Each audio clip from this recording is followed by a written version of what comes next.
That's right, I see the chat. I see y'all rocking. I see y'all coming. Hit that like button as you enter the building. You know what I'm saying? Hit that like button. Show your love. Show your support. You know what I'm saying? This that dope soul. This that new thing. Nobody don't know about it. Hello, Knick family. Welcome to the Knicks game recap. I'm your host, Stephanie, aka Queen, and as always, I have a lot to talk about. The Knicks lost to Houston last night in Houston. I think it was 97-109. Um, a lot of feelings, on Twitter and other places about this game. It's gonna take a lot for me to panic or be concerned. It's just gonna, see me in game 25, maybe game 20, for me to be super concerned about the Knicks. I don't think it's all chemistry, and we'll get into it. Some of it is chemistry.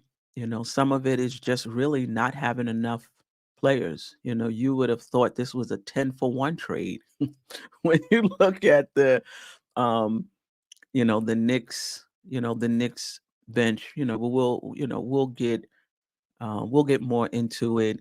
As Geoff said on Queen's Court last night on a Nothing But Nick. Shout out to Simeon and MBK. He said basically you can't get too high and too low with this team this early in the season. They win a few games. You think that they found something and that they've turned the corner, and then they have, a game like this, right? And it's tempting to get down on the Knicks, get down on the bench, get down on the coach, get down on the trade. It's just part of the process. That's how I see it. This is just part of the process. Again, some of it is chemistry, and some of it is just not having, um, enough players. But we'll get into it. Shout out to the chat, JJ Sherwin, Knicks 100, a GM, old head. Appreciate you, Joe Curry. Those that are listening and that's not in the chat, and then of course the replay gang. I appreciate all of you. This was the starters. No, no change. Brunson, Bridges, Hart, Anunoby, Karl Anthony Towns for Houston, Fred VanVleet, Jalen Green, Dylan Brooks, Jabari Smith Jr., and Alperen Sengun. That should be Sengun. But hey, all right. So let's start here. I thought that Houston was up into the Knicks from the very beginning. Van Vliet was up into Brunson defensively. He put the pressure on offensively as well, right? So Brunson had to guard. There was nothing easy for the Knicks. And I don't think the Knicks, it's not even I don't think, the Knicks just didn't match their physicality. Now, I get it. There was a shift in the NBA as far as officials are concerned in terms of, letting a little more go than usual. I think that was the second half of last season.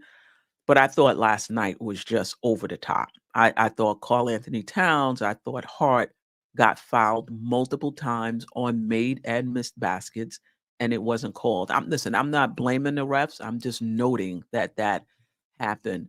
That being said, the Knicks didn't try to get away with it themselves. Now, the Knicks played hard. They were active defensively, but they weren't particularly physical in my opinion. Let me know what you think in the chat. This wasn't a situation where the officials was allowing Houston to get away with being physical, but when the Knicks tried to be physical, the officials was calling them for fouls. No, the Knicks weren't trying to be physical, right? The Knicks weren't, in my opinion, anyway, matching the physicality of of Houston, and it showed. Sengun got whatever he wanted on Towns, particularly in that fourth quarter when Anunoby was on him. He got whatever he wanted. No resistance, no physicality, no trying to. I mean, there were times when, Towns would, you know, defend him and make contact before he got to the box and made him work to get to his position. Okay, he still got there. It was just a matter of time and scored. So I didn't like that part of the Knicks. I didn't like that they didn't match the physicality of Houston, and it threw them off their game. Listen, any little thing can throw your shot off. You could say, Brunson, for example, he did get to his spots. Despite the physicality, he got to his spots, but the shots was coming up short. And you can argue, you know, hey, he just missed shots.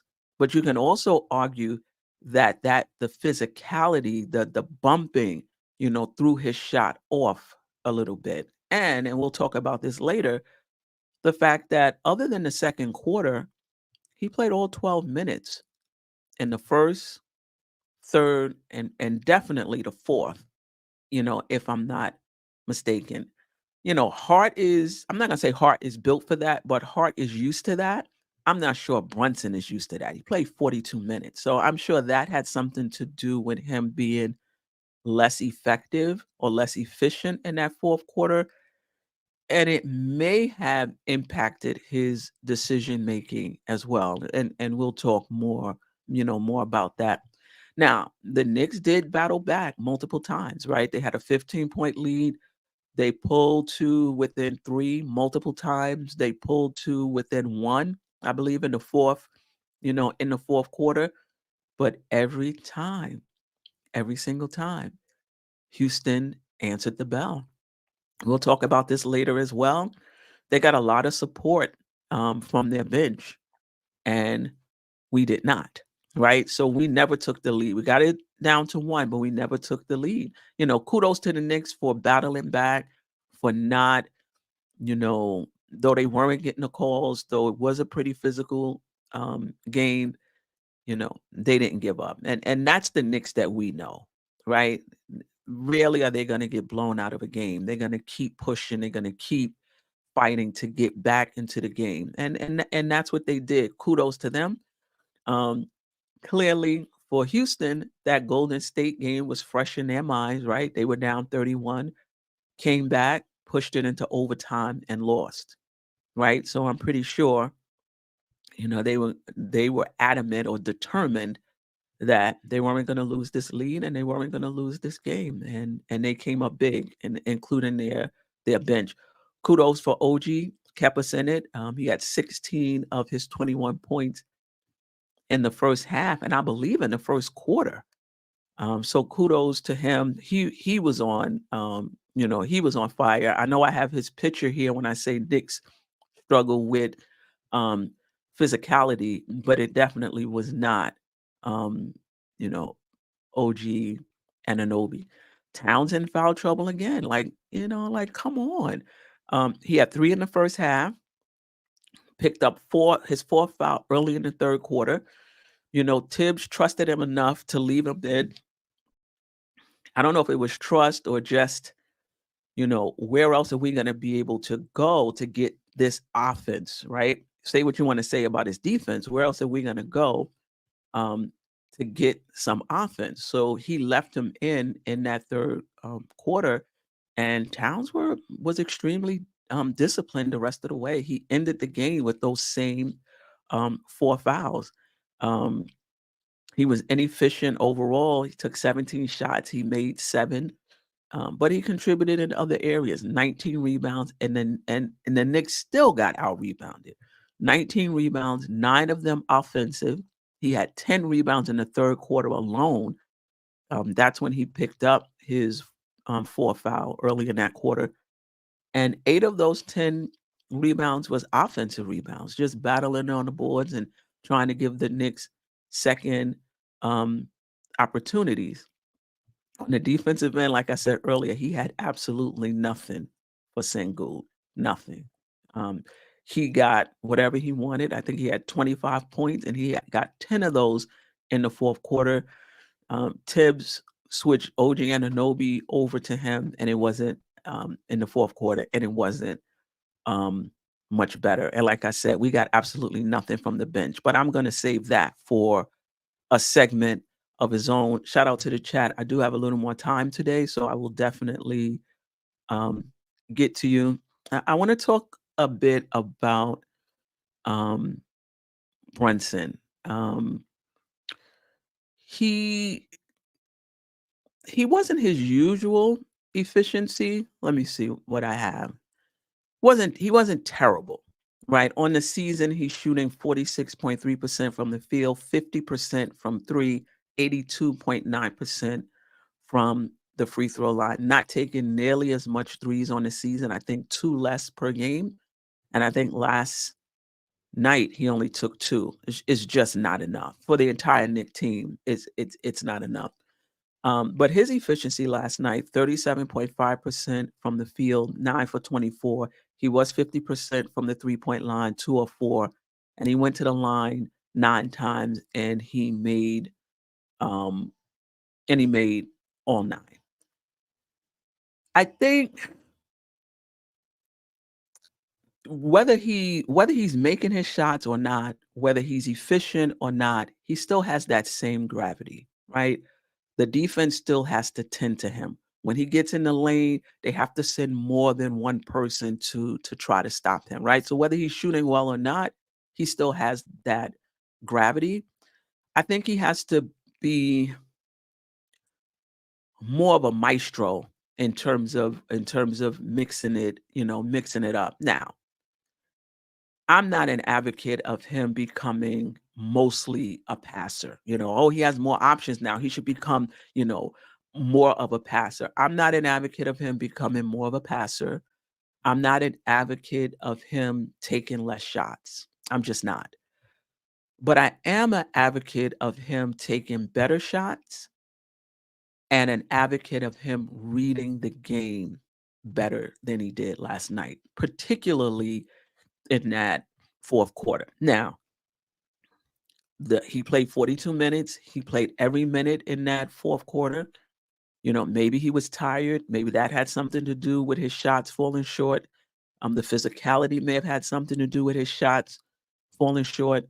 Maybe, the extended minutes he played last night has something to do with his decision making. But I just want to see him make better decisions. And this is what makes it difficult. Just because you miss a shot doesn't mean it was a bad shot. And just because you make a shot doesn't mean it was a good shot. Like Thibodeau says, and I agree, the game is going to tell you what to do. The defense is going to tell you where your options are. And Jalen Brunson has better options. So whereas last season, he might have looked in the corner and somebody was open when he got in the lane and like, I don't really like that option. Let me take this shot. That's not the case this year, right? That's not the case. So if you get in the lane and at least last year, since he's been with the Knicks, he's been very good in the key. So I think that also makes the decision harder for him. Like, I can hit this shot. I hit this shot right here 2 to 4 feet from the basket at a high clip, right? Yeah, I see so-and-so is open, but I can make this shot. So I think it may make it harder for him to make that decision. Again, I'm not an advocate of him taking less shots, but I am an advocate of him taking better shots and using his gravity to create shots for others. And that balance of when should I take my shot when I get in the lane, given how efficient I am from this spot, and when should I spray it out? There's no blueprint for that, right? That's just his field for the game. He has to stay aggressive though. Like, he can't come into the game saying, I'm just going to be a passer. Like, that takes the defense, that lets the defense off the hook. They would love for Brunson to come in and say, you know what? Tonight, I'm going to be more of a passer. Whew. Good. He can't do that. Like, his gravity, his ability to get in the lane, the pressure he puts on the defense, that's what opens it up for these other guys. You're not going to pass the ball to OG and be like, go get your shot. And I'm not saying he can't do that from time to time, but I don't think he's at his best. You're not going to just give the ball to Mikal Bridges 100% of the time and just say, you know what, you go get your shot. You want to mix it up, where Mikal can get some shots off the dribble and some shots off the catch that's being created by Brunson and others, right? So, no, I'm not an advocate of him being more of, taking less shots, being more of a passer, but got to read the game better than he did last night. Again, maybe fatigue set in, but he has to be and it's a fine line for him. A fine line for him. I get it, JB. I get it. But you gotta find it. You gotta find that line between passing and scoring. I would like to see him at times say, you know what? Towns hasn't really had a touch these, past few possessions down. Let's get him a touch. You know, OG has been shooting really well. Let's run this play to this side so the defense has to choose, really pick their poison. Like those are the things that I want to see from Jalen Brunson, um, going forward. And like I said, I'm not down on him. I mean, even with his inefficiency, what was it? 29 points, 8 assists, 50% from the free throw line, from the 3-point line. Only took 2 though. Like him and the Knicks overall, you shooting a really good percentage, you got to find a way to generate more shots to take advantage of that efficiency. I'm not sure what the plan is, but hopefully that's something they're working, that they're working on as a team. So yeah, Brunson, he'll find his way. Like he's the person I'm least concerned about on this team, quite honestly. All right, let me get to the chat before I get into some of the numbers from the game last night. And be sure to stick around to the end where I talk about these the rising minutes from the starters and just the decisions that have to be made and just kind of where I'm falling um now, which is probably a little different from um before. um Knicks 100 at GM. Rockets are one of a few teams who actually have 2 starting fives. Yeah, I guess. I mean, Smith wasn't that great last night. So I'm not sure he's a starting five unless you're talking about Adams. Maybe you're talking about Adams. JJ, I appreciate you. Talent should have been more involved in the fourth. I agree with that. He wasn't very efficient, but so what? Neither was Brunson. He still needs to have that opportunity. Thompson did a great job defending Brunson. Really good defender, no doubt about it. Salute to you, old head. Salute to you, Joe Curry.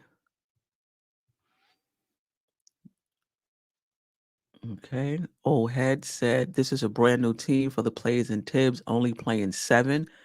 I mean, Kolek did play for like 5.5 minutes, but I hear what you're saying. I would prefer to use bench this early in the season. I'm definitely um going to talk about that. Shout out to you, Sherwin. Um, Vic 87, Ben Sims. He's not an NBA player. I'm not sure if he's not an NBA player, but at this point, I don't think he's a rotation player. And that might that might be the same thing, right? Um, yeah, we'll talk more about Sims. Cat Brunson and Deuce were awful. I think that there were aspects of their games that were awful. I wouldn't say their entire game was awful. Even Dusu was 0 for 9. I thought he was okay defensively. It happens. Cat was inefficient from the field. He had nothing for Sengun, and neither did the Knicks. I'm not sure what the game plan was. It's not like they were burning it up from the 3-point line, so maybe the Knicks could have doubled some. I think they shot 24% from the 3-point line, so maybe Tibbs could have doubled some, and had him pass it out and see if they would knock down shots. Let me see. Dylan Brooks, though, was 60% from 3. Everybody else, Jabari Smith was 20% from 3. Jalen Green was 25%. Van Vliet was 20%. He took 5 threes, only made 1. Reed Shepard, their rookie, was 25% from 3.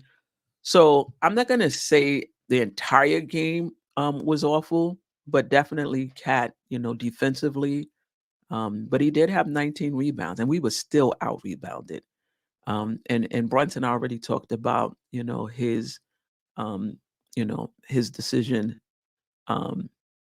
making. But shout out to you, Sharon.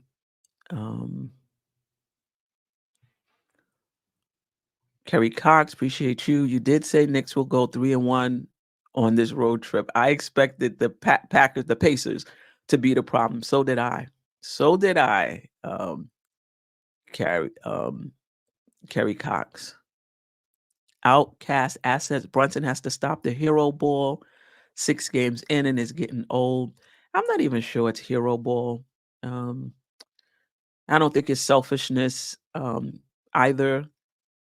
You see the best players on their respective teams down the stretch. They do take the ball in their hands, particularly if their team is down, to try to get them back in it. So I don't think it's hero ball, but I think the decision making has to be better. And I don't think his decision making is terrible overall. But last night in the fourth quarter, it could have been better. All right. Anna Grill. 1, when Mitch returns, even Precious, we will match up better with Cleveland and teams with good active bigs. Appreciate you. All right. Okay. Let's move right along. I want to talk about some numbers. Let me make this a little bigger. The Knicks were out rebounded last night, 39-50. Towns had 19 rebounds. OG had 6.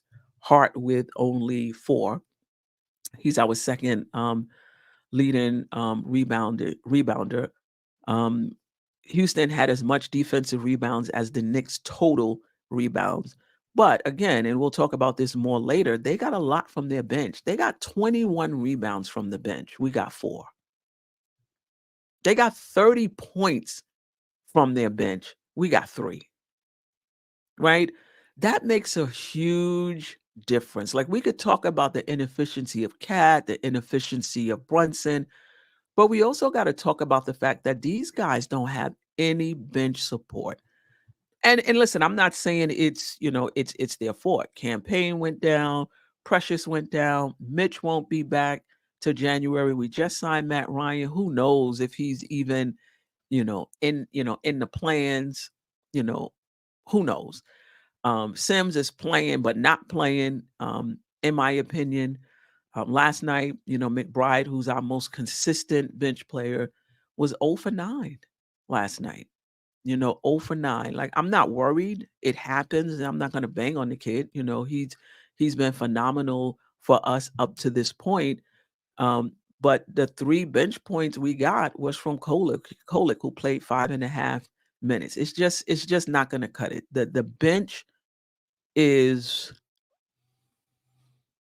in dire need of an overhaul. An overhaul help in dire need of some help. And I'll talk more about the bench a little later. Points in the paint, 38 to 62. But that was not for lack of opportunities for the Knicks. The Knicks got plenty of shots in the paint. 50 of their 88 shots were in the paint. But they only hit 19 of them, right? So you can look at the numbers and be like, wow, the Knicks are not getting any opportunity. They didn't score a lot of points in the paint, but they had the opportunities to, right? The Knicks were right there in the paint. Out of the 50 shots they got in the paint, they hit 19 of them, 38%. You're not winning like that. You're close to the basket. Like, those are high percentage shots, and you hit 19 out of 50. They missed a lot of chippies. I get it. But I think Houston's physicality had a lot to do with them missing those chippies. I don't think it was just a bad night. Man, I just missed it tonight. Houston had a lot to do with the Knicks missing those chippies. Inefficient shooting, the Knicks shot 38.6% from the field, 39.3%, which is not bad. Worse, 39.3% from the three-point line, 85.7% from the free throw line. Listen, the Knicks are 5th in field goal percentage. They're number 1 in three-point percentage. That didn't show last night, right? And again, we go back to the physicality. We go back to, Houston being up into the Knicks, where the Knicks can feel them. They were in the Knicks' breathing space. Whether they were taking a shot in the key, whether they were taking a shot in the three-point line, they were in their space. Made it very uncomfortable for the Knicks. Something that I would like the Knicks to do, right? So the Knicks are number 5 in field goal percentage, number 1 in three-point percentage, but they're 20th in field goal attempts and 29th in three-point attempts, and last in pace. I've been saying this for the past few days. How are you taking advantage of your good shooting if you're 20th in field goal attempts, 29th in three-point attempts, last in pace? Now some of that, maybe that changes, when we get some of our bench back, and maybe, I'm not so sure about that. The box score. This is a visual of the game. It's a visual of how the game went. All Houston, right? I mean, you could see in the in that third quarter where the Knicks chipped away at it a little bit and got it within 3 and got it within 1, but they always responded. Right? The Knicks led early in the first quarter.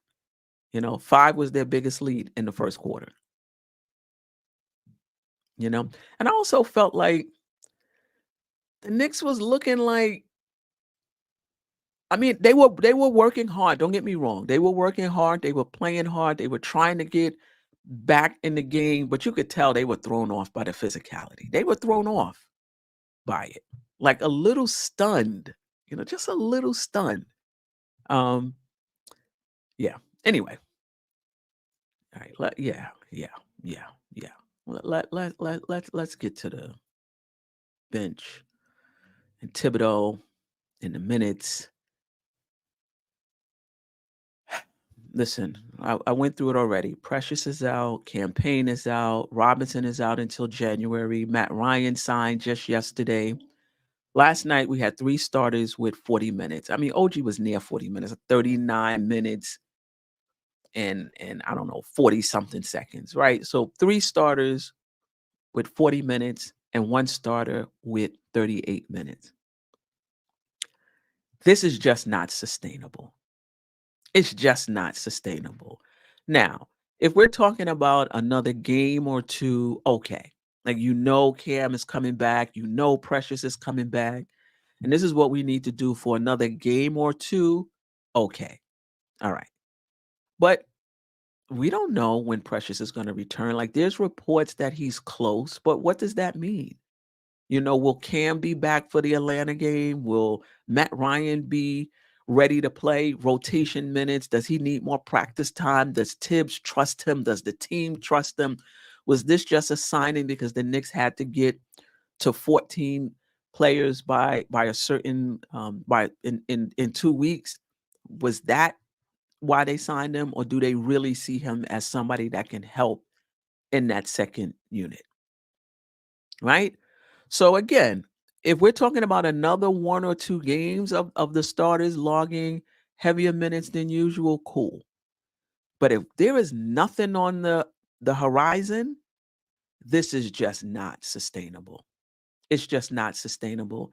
And I think Tibbs is going to have to make the decision to play the rookies and live with the results.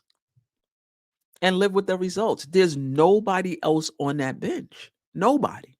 You know, so basically what you're saying, what I'm saying with live with the results is if we win, great. But if we don't, we have to live with it. We have to, we have to live with it.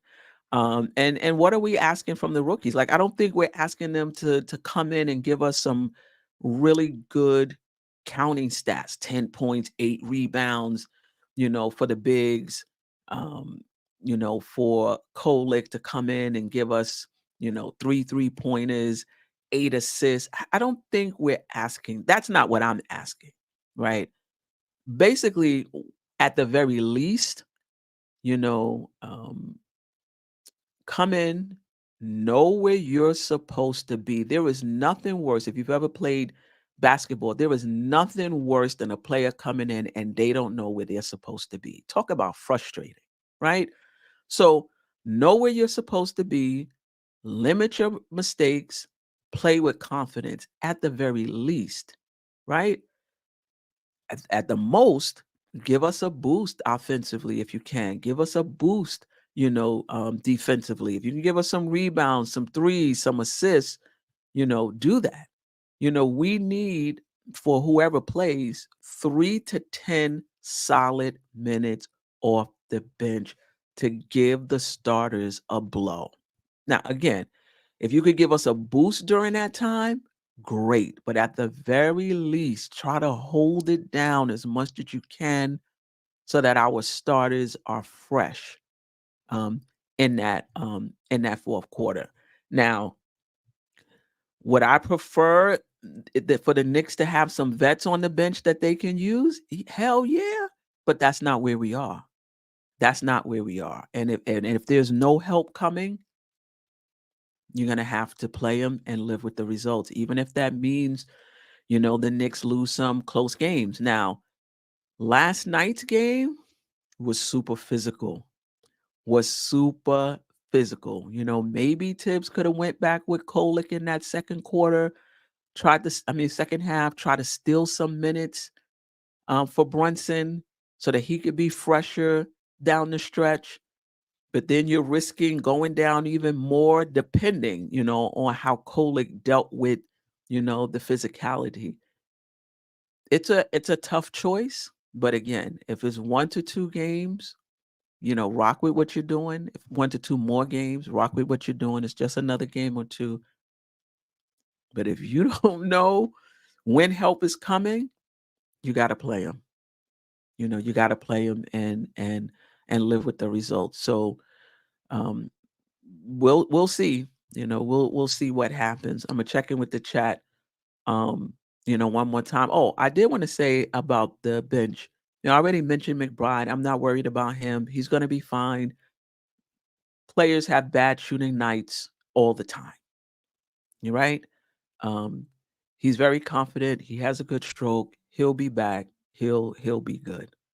Sims, listen, Tom Thibodeau has a history of giving guys a really, really, really, really good long look before making changes, right? Remember Kemba Walker. Remember Evan Fournier. Grimes. Times when the fan base was calling for a change weeks before Tom Thibodeau actually made the change. And I, there may not be anything wrong with that. Like you want to give the guy that you've been rocking with, the guy who's been here the longest, enough opportunity to right the ship, right? I mean, I don't know if there's anything wrong with that. But I think with Sims, the time is getting close. It's getting close here. The the and listen, statistically, he's a good rebounder, right? I think it was the last game he had 9 rebounds or whatever rebounds he had. But I just always feel like he's like they just jumping over him for rebounds, pushing him out the way to get, you know, to get what they want. He can't hold on to the ball. I don't think his teammates trust him. There's times when he's open, they will not give him the ball. You know, he's like a safety net. If we have to, we will, but we really don't want to. I just think, I don't think Precious can come back fast enough, you know, for my taste. For my taste. And I'm not gonna bang on him. He plays hard. He's given us what he has, but the impact on the game, like when you get an opportunity, sometimes I'll rewatch a quarter and I'll just watch one player. That's it. For that entire quarter, I'll just watch that one player, all of their possessions. Do that with Sims, if you care to. Do that with Sims. Sometimes we'll say that what a player contributes to the team, you don't see in the box score. I think Sims is the opposite. I think you see some things in the box score and you think he's doing more than he actually is. Right. And I think his rebounding can fool you and you might think that he's doing more than he actually is, and he's not. And he's just not. So let's see. Let's see what happens. All right.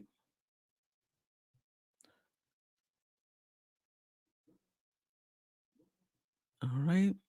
Born Freedom, you can judge the team after 20 games and the bench is back intact. Until then, it's growing pains. Yeah, I hear you. I hear you. I agree. The coolest 718, at least the bench hustles, starting lineup plays lackadaisical. Yeah, but what? Listen, sometimes the bench is out there hustling backwards. I mean, I get it. I get it.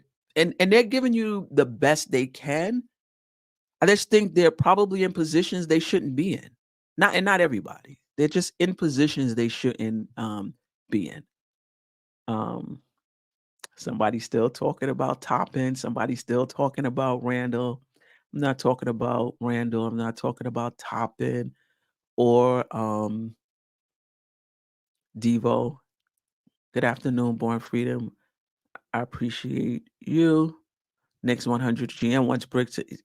First of all, why are you picking up your dribble? Like,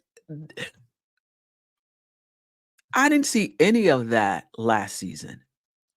Brunson would get in the key, somebody would come over with their hands up, and he would put a teardrop right over their fingertips. Now, all of a sudden, this year, he gets in the lane, somebody comes over, put their hands up, he stops, he's twirling around looking for somebody to pass the ball to. I don't get that. I don't get that. That's your shot. That's the shot you usually put up against defenders, longer defenders. My expectation is that, you do the same. This got to be the worst bench in the league.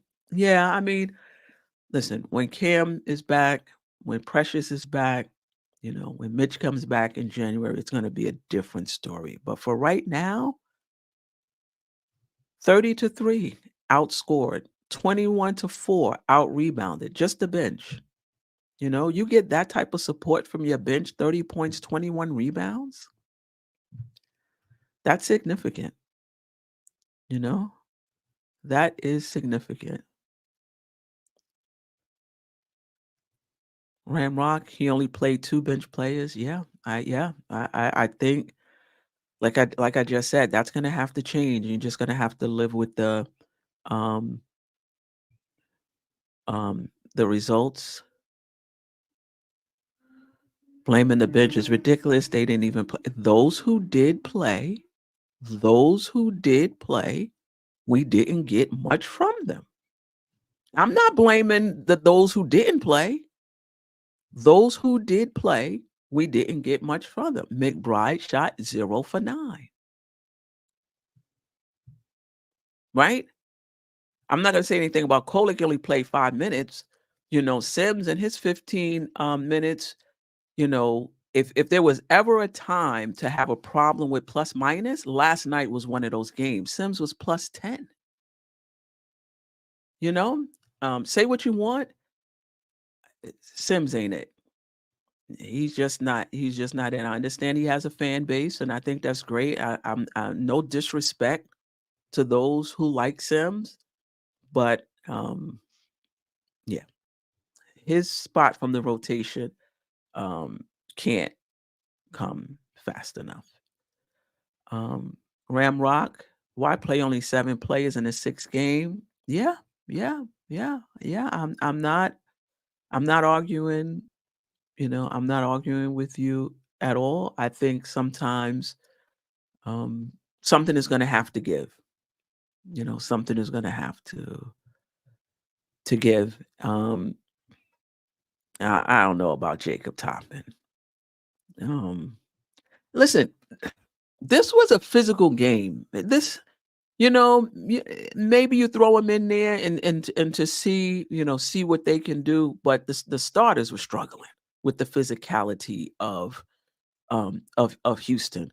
But I'm not mad. I'm not mad. Throwing them in for a few minutes just to see, what you can get. What you can get for from them.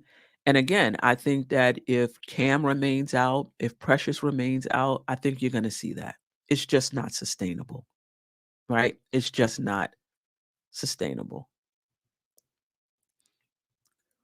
All right. Tomorrow we play Atlanta. Atlanta is 3-5, 18th in offensive rating, 27th in defensive rating. The Knicks are 3-3, 3rd in offensive rating, 19th in defensive rating. Though last week, not including this game, last week the Knicks were 8th in defensive rating. So the defense is trending, is trending up. But this is who we play. One thing I know about the Knicks is they do tend to rebound after a loss, right? So I'm not saying they're going to win tomorrow, but they'll be prepared. They'll be much more physical tomorrow. They'll be sharper tomorrow. And again, hopefully, we get more players off the bench and we get more defense from them. All right. All right. Thursday, the Just Knickin' It weekly show. I'll be back Wednesday for the recap. I'll be out of town, so there'll be no recap after Friday's game or Sunday's game. So I will be back for the recap Thursday around lunchtime. Cutting Room Floor podcast, right? It went from Sunday noonish to Sunday-ish to now someday-ish. At some point, I will do a Sunday podcast.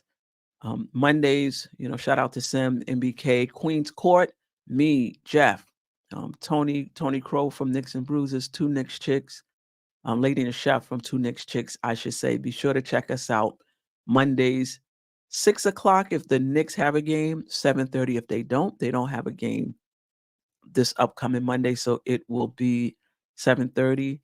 Shout out to Jerrell sneaking in the building. Appreciate you. All right. Appreciate you watching. Let me just shout some people out on my way out the door. Jerrell, Keith Turner, Knicks 100 at GM, Old Boy G, Space Ghost, I appreciate you. Outcast Assets, I hope I got that right. Cole D, Sharon was in the building. Andrew K, Appreciate you. Kareem Grant, salute my brother. Appreciate you. Ramrock, Born Freedom, The Coolest 718, Nostalgic Nick. Did I get JJ? Of course.